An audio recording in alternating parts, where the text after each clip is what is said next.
किसी ने बड़े कमाल की बात कही है कि जो इंसान खुद के लिए जीता है उसका एक दिन मरण होता है, लेकिन जो इंसान दूसरों के लिए जीता है उसका हर दिन स्मरण होता है।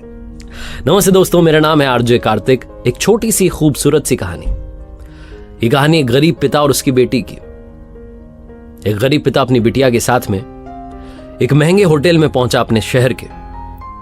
फटे पुराने कपड़े उस व्यक्ति ने पहने हुए थे, उसकी बेटी ने स्कूल की ड्रेस पहनी हुई थी। स्कूल से सीधा उसको लेकर के आया था। जब अंदर पहुंचे तो वेटर ने कहा कि सर आप क्या खाना पसंद करेंगे, आपका ऑर्डर बता दीजिए। तो उस व्यक्ति ने कहा कि आप मेरी बेटी के लिए एक प्लेट पाव भाजी लेकर के आ जाइएगा बस। वेटर ने कहा कि सर आप कुछ नहीं लेंगे, आपके लिए कुछ लेकर के आऊं। तो उस गरीब पिता ने कहा कि मेरे लिए कुछ नहीं, आज मेरी बेटी के लिए पार्टी है। मैंने इससे वादा किया था कि अगर आप पूरे जिले में 10th क्लास में टॉप करोगी तो आपको मैं पार्टी दूंगा, सबसे महंगी होटल में आपको पाव भाजी खिलाऊंगा, तो आप बस बच्चे के लिए पाव भाजी ले आओ। ये बात जब वेटर ने सुनी तो दौड़ करके अपनी होटल के मालिक के पास गया और जाकर कहने लगा कि सर एक छोटी सी दरखास्त है, आप मेरी सैलरी में से पैसा काट लेना, लेकिन आज मैं चाहता हूं कि जो बच्ची वहां टेबल पर बैठी है उसके पिता के साथ में उसके पिता को भी एक प्लेट पाव भाजी खिलाई जाए। उस बच्ची ने पूरे जिले में टॉप किया है सर, गरीब पिता है, ज्यादा पैसे नहीं होंगे, इसलिए कहने कि बस बच्ची के लिए ले आओ। तो मैं चाहता हूं कि मेरी तरफ से उन अंकल जी को भी खिलाई जाए। होटल के मालिक ने जब ये बात सुनी तो कहने लगा कि अरे क्या बात कर रहे हो छोटी सी, तुम उसके पिता के लिए भी पाव भाजी लेकर के जाओ, उसके लिए भी लेकर के जाओ, पैसे मत लेना, 3-4 प्लेट पाव भाजी पैक करवा करके ले जाओ और 2-3 किलो मिठाई के डिब्बे ले जाओ और कहना उनसे कि ये पार्टी जो है होटल की तरफ से है, हमारी बेटी ने पूरे जिले में टॉप किया है। उनसे कहना कि मोहल्ले में मिठाई बांटिए, जश्न मनाइए, चिंता मत कीजिए। जब ये बात होटल के मालिक ने कही तो वेटर खुश होते हुए गया। उसने कहा वाह क्या बात है, कितने अच्छे मालिक के यहाँ पे नौकरी कर रहा हूं, कितना अच्छा बंदा, दिलदार बंदा है। वो लेकर के पहुंचा 2 प्लेट पाव भाजी। तो वो गरीब पिता चौंक गया। उसने कहा कि अरे क्या, मैंने तो एक ही मंगाई थी, मेरे पास पैसे नहीं है। वेटर ने कहा अरे सर शर्मिंदा मत कीजिए, हमारी तरफ से हमारी बेटी ने टॉप किया, ये मिठाई के डिब्बे 3-4 प्लेट पाव भाजी और पैक कर दिया, आप लेकर के जाइएगा, जश्न मनाइएगा।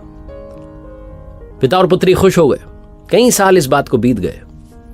कई सालों के बाद में वो बेटी जो थी वो यूपीएससी की तैयारी करके कलेक्टर बन चुकी थी। किस्मत थी, ऊपर वाले का करिश्मा था कि उसी शहर में उसका आना हुआ, वहीं कलेक्टर बनी। तो उसने सूचना पहुंचा दी उस होटल में कि मैं आने वाली हूं लंच करने के लिए, कलेक्टर मैम आने वाली हैं। होटल का मालिक जो था उसने वो पूरी होटल सजा दी कि मैम आने वाली है, कलेक्टर साहिब आएंगी। गांव में बात फैल गई, उस कस्बे में जितने लोग थे सब पहुंच गए देखने के लिए।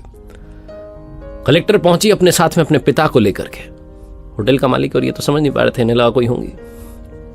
कलेक्टर ने कहा कि शायद आपने पहचाना नहीं, हम वही पिता पुत्री हैं जब मेरे 10th क्लास में टॉप करने पर आपने पार्टी दी थी, हम वही पिता पुत्री हैं, आज फिर से आए और आज पार्टी हम देंगे आपको, आपके पूरे स्टाफ को और पूरे शहर को। आपने गरीबी का सम्मान किया, आपने उस दिन जो पार्टी दी मुझे बताया कि मुझे कितनी और ऊंचाई तक पहुंचना है, कितनी और बड़ी मंजिल को छूना है। आपने एक नई प्रेरणा दी थी और आज मैं उसी प्रेरणा का एहसान चुकाने के लिए आई हूं। वो जो मैडम थी कहती जा रही थी और आंखों से आंसू बहते जा रहे थे।